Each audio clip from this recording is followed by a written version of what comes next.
Nós estamos a aproximar-nos do final do ano litúrgico, que será no próximo domingo, a festa de Cristo Rei, em que lembra a segunda vinda de Cristo, quando Ele vier, como dizemos no credo, quando Ele vier julgar os vivos e os mortos, e então a partir daí o seu reinado não terá fim. Isso é o que vamos celebrar no próximo domingo. Como nós já ouvimos a semana passada, o tema das leituras focava-se muito na questão da ressurreição, do que é que nos vai acontecer depois da morte, mas hoje as leituras têm esta tónica do fim do mundo, de um novo mundo, de quem passa para o novo mundo e passa para uma vida eterna com Deus. E o que é que temos de fazer enquanto esse novo mundo não vem? Sobretudo a segunda leitura hoje falava-nos disso, até porque São Paulo escreveu para estes cristãos de Tessalónica, porque eles julgavam, no ano 55, imaginem, julgavam que Jesus ia vir assim muito rapidamente, então não valia a pena estar a trabalhar, não é? Como se nós, os miúdos mais novos, se vocês soubessem que íamos que o mundo ia acabar daqui a 2 meses, já não íamos amanhã à escola, não valia a pena, vai acabar. E eles pensavam a mesma coisa, os de Tessalónica também pensavam a mesma coisa. Como Jesus ia vir e isto ia acabar tudo, então não valia a pena estar a trabalhar. E São Paulo está então descreve na sua carta este recado forte sobre a necessidade de nós trabalharmos sempre. Não sabemos o dia nem a hora e não podemos arranjar desculpas com Jesus para sermos preguiçosos. O nosso dever é trabalhar. Fisicamente, porque nos valoriza e elevamos o nosso mundo, mas também trabalhar na construção do Reino de Deus para que Ele seja cada vez mais visível no nosso mundo, também na nossa Igreja. Primeira leitura de hoje, que nós escutámos, de uma profecia de Malaquias, que fala do dia do Senhor. Como eu disse no início da missa, o domingo, a palavra domingo, está muito relacionada com o dia do Senhor.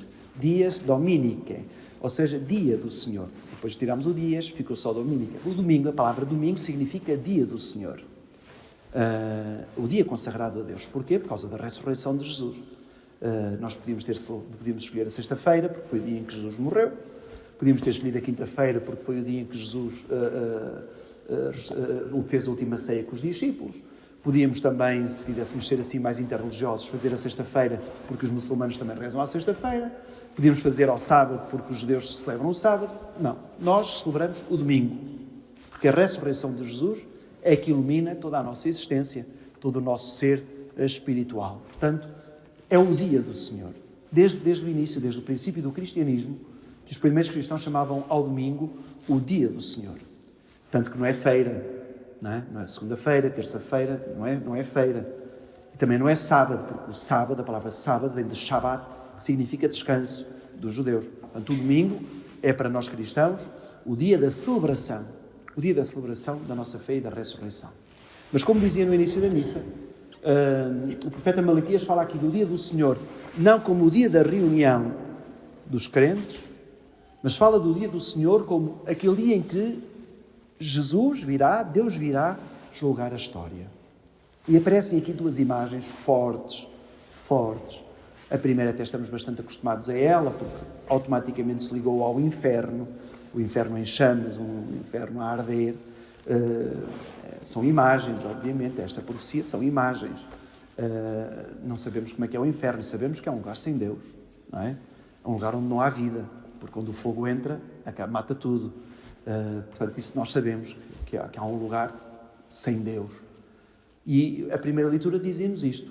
Aqueles que não se importaram com Deus vão ser queimados como a palha. Estes soberbos, estes malfeitores, esta gente que vive sem Deus. Pode ser até crente,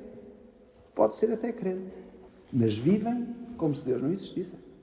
Ou então fazem de Deus um amuleto, ou fazem de Deus uma extensão daquilo que quando eu já não consigo. Mas não é uma verdadeira relação com Deus. É impressionante que nós às vezes vamos vendo isto. Pessoas que se dizem muito crentes e muito católicas, mas vivem uma vida completamente ateia, sem Deus. Porque até as orações são fórmulas. E o motivo de rezar não é para criar relação com Deus, é para que Deus nos castigue. Às vezes até temos gente a pensar assim. É melhor estar bem com Deus, assim vamos fazendo assim estas coisas, que é para Deus não se zangar connosco. São mecanismos perversos. Então, isto é o que nos diz a primeira leitura. Quando vier este dia do Senhor, haverá estes malfeitores, estes soberbos, vão ser queimados como a palha.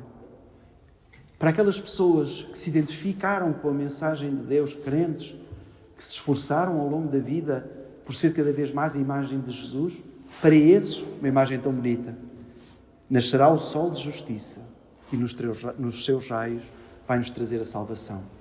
No outono e no inverno, sabe-nos bem o sol, não é? Imaginamos o que é não é a vitamina D a entrar por nós, mas estes raios de salvação que entram na nossa vida quando nós percebemos que a nossa vida é vivida com Deus. No Evangelho, Jesus retoma esta questão sobre a necessidade que nós temos de estar atentos aos sinais dos tempos. Atentos aos sinais dos tempos. O cristão não pode estar distraído no mundo.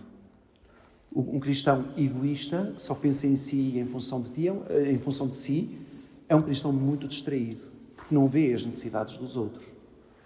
Um cristão insensível é uma pessoa que não tem o olhar de Deus na sua vida, nem consegue olhar o mundo com o olhar de Deus. Então, no Evangelho, Jesus dizia-nos que temos que estar atentos aos sinais dos tempos. Não para nos assustarmos com eles, mas para que possamos entendê-los.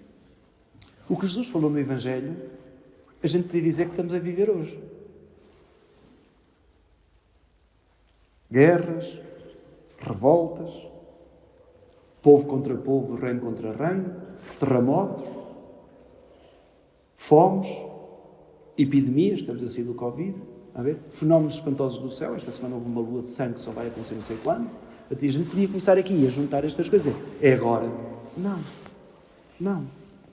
Porque no ano 2000, se calhar já houve gente que pensou assim.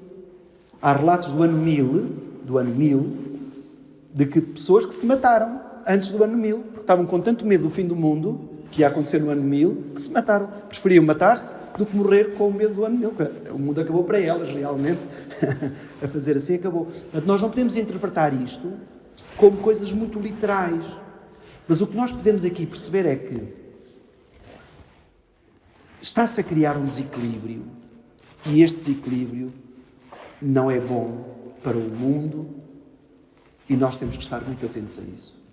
Não só para salvar o nosso mundo, com todas estas questões ambientais, com todas estas preocupações que nós temos e que devemos estar atentos também a elas, e não só estar atentos, mas fazer alguma coisa por isso. Enquanto é possível travar, devemos travar, assim como quando nós vemos o mal, sempre que é possível da nossa parte travar o mal, devemos travá-lo. Não devemos ser inconscientes, não devemos ser indiferentes ao mal que graça, devemos sempre ter esta atitude de travagem. Mas não digo só em relação a isso, mas também porque este desequilíbrio muitas vezes mostra um outro desequilíbrio das nossas relações como seres humanos com Deus. E este é o pior desequilíbrio. O pior desequilíbrio do nosso mundo é das nossas relações com Deus. Como se não bastasse o nosso mundo estar desequilibrado com estas alterações, com estas mudanças todas, ainda mais nós também andarmos desequilibrados com Deus. Mas há aqui duas coisas no Evangelho que Jesus diz e que me parecem importantes para começarmos a entrar neste caminho que nos leva ao encontro deste sol de justiça. Há aqui duas frases no Evangelho que me parecem importantes que nós retenhamos e que levemos para a nossa vida. A primeira frase de Jesus é que nos momentos difíceis vamos ter a ocasião de dar testemunho. Nos momentos difíceis nós vamos ter a ocasião de dar testemunho. Isto já acontece hoje, dia 13 de novembro de 2022. Há sítios no mundo onde cristãos são perseguidos, maltratados, humilhados, mortos por causa do Evangelho. E esses cristãos que vão resistindo dão testemunho. Dar testemunho não é ser provocador. Dar testemunho é não negar. É não negar. E nós temos no nosso mundo hoje cristãos que, apesar das dificuldades, apesar das violências e dos maus tratos de que são vítimas, continuam a dar testemunho. Nós não podemos dizer, pronto, então temos alguém que dê testemunho. Cada um de nós que está aqui é também chamado a dar testemunho. A ocasião de dar testemunho. São Pedro, numa das cartas que escreveu, diziam: estejam sempre dispostos a dar aos outros as razões da vossa esperança, as razões da vossa fé. E é isto que nós temos que fazer como cristãos. Dar testemunho de Jesus. Dar testemunho como? De uma maneira muito discreta, mas que seja evidente. Não é preciso andarmos aqui a mandar mensagens do WhatsApp para dizer que somos todos muito católicos e que temos que fazer aqui umas uniões e temos que fazer aqui todos uns esforços. Nada disso. Através do nosso testemunho de vida. É assim que a nossa vida tem que ser o primeiro testemunho do Evangelho que acreditamos e do Evangelho que queremos viver. Se não for a nossa vida, tudo estragado. Como dizemos até num provérbio, como bem prega Frei Tomás, que não era dominicano, olha para o que ele diz, não olhes para o que ele faz. Não é? A gente às vezes, em certos discursos, não é? Em certas atitudes que nós vemos, na igreja e fora dela, vemos que não condiz uma coisa com a outra. Não condiz uma coisa com a outra. O que ele diz não é o que ele vive. E o que ele está a viver é contrário, e às vezes a tentar convencer os outros é contrário do que ele vive. Portanto, isto é dar testemunho. E cada um de nós tem que dar testemunho. Em casa, no trabalho, na igreja. Como digo, não é impor aos outros, mas sempre que é possível, darmos o nosso testemunho. E a segunda frase que Jesus dizia, pela vossa perseverança, salvareis as vossas almas. Não é pelo nosso relaxamento. O cristão relaxado é um cristão que adormece. É um cristão que não se dá conta das coisas acontecerem. Então é preciso esta perseverança. Todos nós sabemos os bons frutos da perseverança. Quando nós temos um objetivo de vida, não é? Seja ele do mais simples ou do mais complicado, passar num teste, fazer um curso, nós percebemos que chegamos lá pela perseverança. Porque fomos fiéis. Porque não desistimos. Porque não nos deixamos ir abaixo. Isto é que é perseverança. E Jesus diz então a todos nós que aqui estamos, e a todos os que hoje vão de ouvir este Evangelho, e àqueles que o vão de ler, se formos perseverantes, salvamos a nossa alma. Se formos fiéis ao Evangelho de Jesus Cristo, nossa alma será salva. Nós já estamos salvos, não há dúvida nenhuma. Por isso é que estamos aqui todos hoje. É porque a ressurreição de Jesus garantiu-nos a salvação. Nós estamos salvos. Como aquele presente que está a 100 km daqui, aquele presente é nosso. Recebemos uma mensagem, tens um presente 100 km à frente. Aquele presente é nosso. O que é que eu tenho que fazer? Ir lá buscá-lo. Ir lá buscá-lo. Portanto, o céu está-nos garantido. O céu foi-nos dado. E pensar às vezes até que a nossa vida, a nossa má vida, os nossos pecados, pudessem barrar a nossa entrada no céu, é muito perigoso. Porquê? Porque então nós iríamos dizer que os nossos pecados são mais fortes que a ressurreição de Cristo. E não é verdade. Que a ressurreição de Cristo matou aquilo que era mais forte neste mundo, que era a morte, que era o nosso pecado. Isto não significa que nós podemos pecar à vontade porque a ressurreição de Jesus é mais forte e, portanto, está tudo salvo. Não é isso que se quer dizer. O que se pede aos cristãos é que sejam perseverantes e façam um caminho. E a segunda leitura hoje fala-nos deste caminho. Como já expliquei no início da homilia, São Paulo aos Tessalonicenses, esta gente achava que Jesus viria muito em breve, achava quase, e então relaxou-se um bocadinho nas suas práticas. E São Paulo chama-nos a atenção para uma questão muito concreta, que é do trabalho. O trabalho manual, São Paulo trabalhava, e por isso é que dá estes conselhos. E eu daqui gostava só de tirar uma ou duas ideias para ligar com este dia que nós hoje celebramos, do Dia Mundial dos Pobres. Muitas questões de pobreza hoje ligam-se ao desemprego. Muitas pessoas pobres hoje são pobres porque estão desempregadas, não têm acesso a um trabalho. E por isso o trabalho é dignificante, dignifica-nos. Na Bíblia aparece como castigo, porque parece, quando nós lemos a Bíblia, parece que quando Deus criou o Adão e a Eva estava tudo garantido. Portaram-se mal e Deus disse ao Adão: agora vais trabalhar para ganhar o pão. Mas nós não podemos ver o trabalho como um castigo. O trabalho é a nossa realização. Sim, mas eu não me sinto realizado no meu trabalho. Mas eu tirei um curso para uma profissão e estou a fazer uma coisa totalmente ao contrário que não me realiza. Lá está. O trabalho não é para nós ganharmos dinheiro. O trabalho é para nos dignificar, para realizarmos a nossa vocação. Com isso, recebemos uma remuneração, obviamente, porque o trabalhador merece o seu salário, como dizia São Paulo. Isto é importante. o nosso trabalho, a nossa contribuição na construção do mundo é muito importante. E esta é uma das causas grandes de pobreza. O desemprego, ou então os ordenados miseráveis que se pagam às vezes com tanto esforço a tanta gente que trabalha muito mais que aquilo que o ordenado lhe é dado, mas que também às vezes até são ameaçados que se não cumprir é despedido.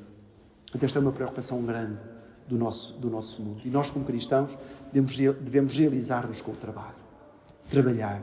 Quem tem trabalho, agradeça a Deus o trabalho. Realize-o, não como uma meta de ganhar mais dinheiro, mas como uma transformação positiva do nosso mundo. Depois, a segunda coisa que São Paulo diz, ouvimos dizer que algumas pessoas andam aí ocupados em futilidades e no ócio. E isto é uma ferida que, se calhar, quase todos nós temos. Quase todos nós temos. As futilidades e o ócio. Nós poderíamos converter, se calhar, tantas horas de ociosidade, tantas horas de futilidade, com coisas que não valem a pena. A começar com chatices. Que não valem a pena. Estarmos a implicar com os outros, estamos aqui a azedar as conversas. Tanta coisa que nós podíamos converter em trabalho. E eu digo isto por causa do Dia Mundial dos Pobres, para dizer que, se calhar, estas futilidades e esta ociosidade poderia ser tão útil a ajudar os mais pobres, por exemplo, convertendo no voluntariado. O voluntariado é isto mesmo. É a minha disponibilidade para servir os mais pobres, aqueles que mais precisam. Todos os anos o Papa escreve uma mensagem sobre o Dia Mundial dos Pobres, que obviamente, se calhar só 3% dos católicos é que a lê. Se a gente fizesse agora aqui um inquérito, ficaríamos todos envergonhados, mas escreve todos os anos. E isto é um motivo de tristeza, sabem? Anteontem foi sexta-feira, anteontem tive uma reunião com alguns padres e estávamos a falar sobre esta história dos escândalos da Igreja e que isto para a Igreja é triste, e é triste. Mas às vezes dizem, a mim os escândalos já não me entristecem, já é só mais um caso. Para mim já não produz em mim nenhuma reação. É triste, é vergonhoso, mas isto a mim não é o que mais me escandaliza no cristianismo. A mim o que mais me escandaliza no cristianismo são duas coisas. Isto sim é que me deixa triste e envergonhado de ser cristão. E de há uns anos para cá, até tomei algumas decisões concretas de não fazer coisas por isso. Por ver a esterilidade do que a gente faz. Do nosso ministério. E a primeira coisa que eu tenho vergonha nos cristãos é exatamente esta teoria do ser cristão. Um cristão teórico. Um cristão que na prática não vive o Evangelho. E a segunda é a indiferença dos católicos em relação ao que os seus líderes dizem. Deixa-me triste. Um Papa escrever uma mensagem a todos os seus clientes, funcionários, o que quiserem, e se calhar só 3% é que leem efetivamente a mensagem do Papa. O Papa todos os anos escreve uma mensagem para a Quaresma, ninguém lê. Mas depois sabemos os campeonatos todos. Sabemos os jogos todos, do presente e do passado. As relações políticas, sabemos tudo sobre todos, tudo. Estamos sempre a atualizar sobre as séries do Netflix, estamos aí em cima. Já viste, já vou ver. Mas em relação a estas coisas, para mim, são as duas coisas que mais tristeza me dá e mais me desanima nos cristãos. Obviamente que eu, como quem já me conhece há alguns anos, eu nunca li uma mensagem do Papa nas missas, nem nunca resumi, na expectativa de que as pessoas pudessem ler em casa, mas também é estéril.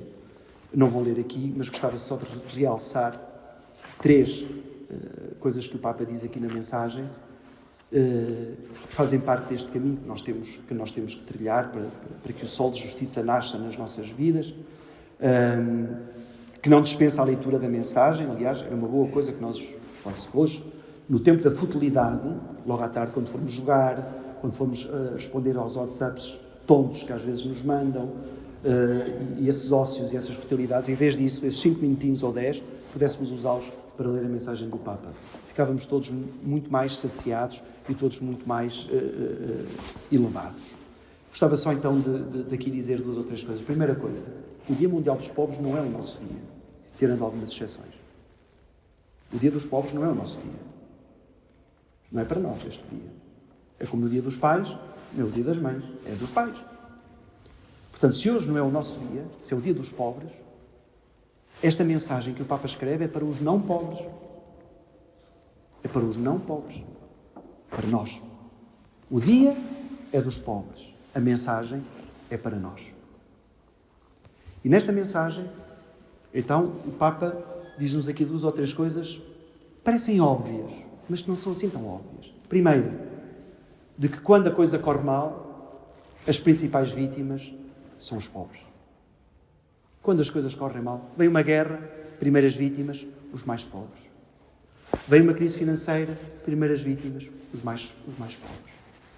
Uma crise sanitária, os primeiros a apanhar, os mais pobres. Isto é preciso tomarmos consciência disto. Nós somos uns privilegiados. Nós somos uns privilegiados. Nós não estamos no fundo da pirâmide. Não estamos no fundo. Nós estamos lá por cima. Quem está no topo, com a crise, pode ser um degrau. Quem estava no segundo, desce para o terceiro. Quem desce do terceiro, pode ser para o quarto. Quem já estava no quarto, cai. E são assustadores os números em Portugal. 2 milhões de pessoas que já estão no limite de pobreza. 2 milhões de pessoas. Nós somos 10 milhões. 2 milhões de pessoas estão em pobreza. Portanto, quando acontecem desgraças, os primeiros a pagar a fatura são os mais pobres. Depois o Papa diz que há também aqui uma certa teoria dos pobres, demasiada teoria dos pobres. Fala-se muito dos pobres, desculpamos-nos com os pobres, aproveitamos um exemplo em 100 para não ajudarmos os pobres. E com estas teorias não tiramos os pobres da pobreza. E por isso é que o Papa pede-nos a atenção para que nós passemos não só de uma teoria para uma prática, mas de uma outra atitude que é do assistencialismo, ou seja, o despachar comida, despachar uma moeda, dar qualquer coisa, passarmos disso à atenção que o pobre merece. E depois também o Papa fala aqui de uma indiferença e de um investimento. Há católicos que são indiferentes às questões da pobreza. E a indiferença é a pior coisa que um ser humano pode ter para com o outro. Indiferença. Não é? A gente, às vezes, até nas nossas relações, a pior coisa que nos podem fazer é não nos ligar, não é? Ao menos que gritassem, ao menos que dissessem um palavrão, que diziam que não gostavam de nós e a gente ficava ali. Mas o ignorar-nos, o desprezo, é a pior coisa. E às vezes é a atitude que nós temos para com os pobres. A indiferença, o desprezo. Há 4 anos atrás, estando eu em Roma, a caminho do Vaticano, e vai de vários dias seguidos, à entrada de um hospital estava uma estátua de um sem-abrigo. Muito bonito. Uma estátua de um sem-abrigo. E eu pensei que aquela era uma estátua assim daquelas que se fazem agora modernas, só assim num vulto, num cantinho, parecia mesmo um sem-abrigo. Parecia mesmo, só faltava mexer. Não estava deitado, estava assim curvado, mas também há um deitado. E ao terceiro dia, passei pela estátua, sempre ao lado. Ao terceiro dia parei na estátua, para ver se aquilo é só aquilo. E quando me aproximei mesmo, que aproximei de tocar na estátua, o que é que eu vi? Que as mãos do sem-abrigo tinham uns furos. E o rosto do sem-abrigo. Eu fui preciso aproximar-me para ver as chagas de Cristo e o rosto de Cristo. Quem não se aproximar daquela imagem vai ver ali um vulto, vai perceber que é uma invocação ao pobre, mas não vai perceber que é Jesus Cristo. E esta é a diferença entre o assistencialismo, o deitar a moeda, o deixar qualquer coisa, e a atenção que os mais pobres nos merecem. Este é um caminho que nos leva até Deus. Este é um caminho que nos garante a salvação. Este é um caminho no qual nós temos a certeza de que para nós vai nascer o sol de justiça e que nos seus raios traz a salvação de Deus. Então, que esta celebração, que estas leituras não nos metam no medo, nem nos acanhem, mas pelo contrário, que nos despertem para a verdadeira vida, para este sol que é Deus, que nos aquece e que nos ilumina, para que nós, aquecidos e iluminados, possamos também aquecer e iluminar a vida de tanta gente pobre e que precisa da nossa ajuda. Que assim seja.